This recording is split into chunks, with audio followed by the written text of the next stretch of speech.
എനിക്ക് ഇപ്പൊ ആ ഡോക്ടർ വന്നപ്പോ എന്റെ അടുത്ത് ചോദിച്ചു എലി എന്താ ഇത്ര സ്ട്രെസ് എന്ന്. ഞാൻ പറഞ്ഞു ഞാൻ സ്നേഹിക്കുന്ന ആൾക്ക് ഒരു മിനിറ്റ് ഒരു പരസ്യം ഇട്ടോട്ടെ സാറ് സീരിയലിനിടയ്ക്ക് പരസ്യം വരും.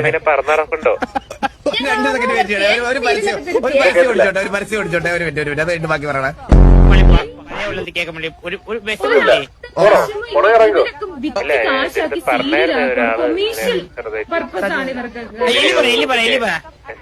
ആള് കൂടി നിൽക്കുവാണ്. പുള്ളിയുടെ എല്ലാം വെച്ച് കാത്തിരുന്ന് വന്നപ്പോഴത്തേന് പുള്ളി ഒരു മിനിറ്റ് രണ്ടാമത്തെ പരസ്യം സമയേ ഒരു മിനിറ്റ് 2 സെക്കൻഡ് സമയം കൂടെ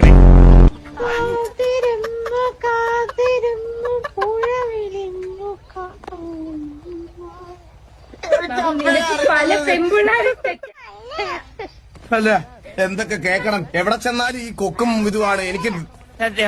ഞാനൊരു കാര്യം പറയട്ടെ, എനിക്ക് ഞാൻ സത്യം പറയാം ബാബു, ഓണസ്റ്റ് ആയിട്ട് പറയാം. നീ എന്നാ ചോദിച്ചില്ലേ അതിനുശേഷം ഒരു പെണ്ണ് പോലും ഉണ്ടായിട്ടില്ലേന്ന്. അവസാനത്തെ പെണ്ണെന്ന് പറയുന്നത് ഇതാണ്, ഈ ട്രോമ. മനസ്സിലായ? ഈ ട്രോമയിൽ എങ്ങനെ പറ്റും കൊക്ക് കൊരങ്ങൻ? ഞാനൊരു സ്നേഹനിധിയായ കാമുകയായിരുന്നു. അതുകൊണ്ട് നിങ്ങൾക്ക് എന്നെ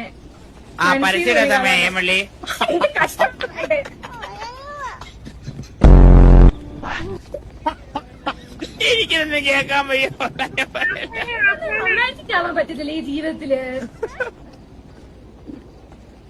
ഒറ്റക്കെട്ടാന്ന് പറഞ്ഞിട്ട് മറ്റൊരു പരിപാടി കാണിക്കരുത്.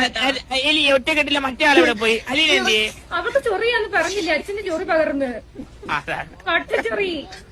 ഞാൻ പറഞ്ഞില്ലേ ബാബു, നിനക്ക് ഇങ്ങോട്ട് വന്ന് തിരിച്ചൊരു പോക്കുണ്ടാവില്ലത്. ഞാൻ പറഞ്ഞില്ലേ അതങ്ങനെ വരുള്ളത്.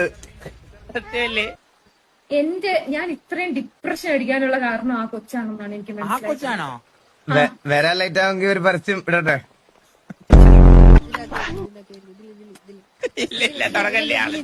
പെട്ടെന്ന് വരല്ലേ ഇപ്പടിക്കാൻ പറ്റും വള്ളിയിട്ട പരസ്യം. കളയ